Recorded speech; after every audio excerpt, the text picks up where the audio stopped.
my name is Tori and I'm a second-year anthropology student at UCL.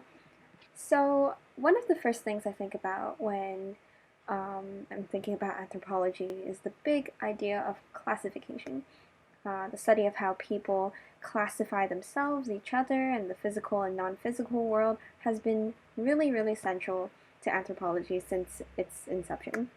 So one of the key ethnographic films that I'd like to introduce today is called Masai Women.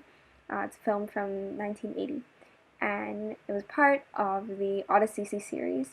So the Masai tribe, they're cattle herders, and they live in the East African Rift Valley between Tanzania and Kenya. They rely heavily on cattle.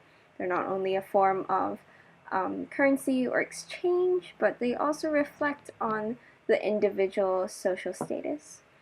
However, it's only the men who have exclusive control over rights to cattle, so the women are completely dependent on men, either the husband or the son or the father or the brother. And so a woman's status as a daughter or a wife or a mother is crucial, and this film explores the social construction of womanhood within the Masai ceremonies, or the Unoto ceremonies, which is when a woman proudly gets to witness their son's transition to adulthood.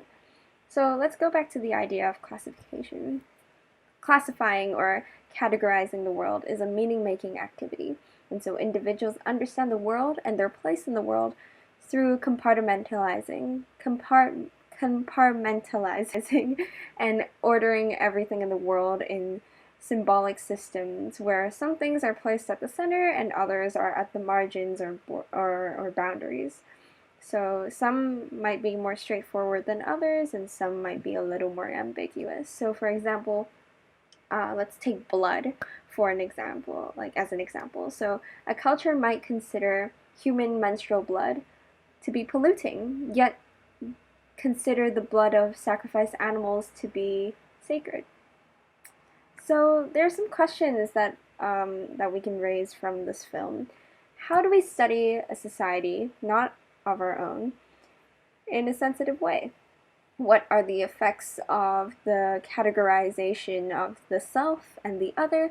And also, how do the ways in which anthropologists classify other cultures raise issues of representation and power? So that's more of a question of ethics.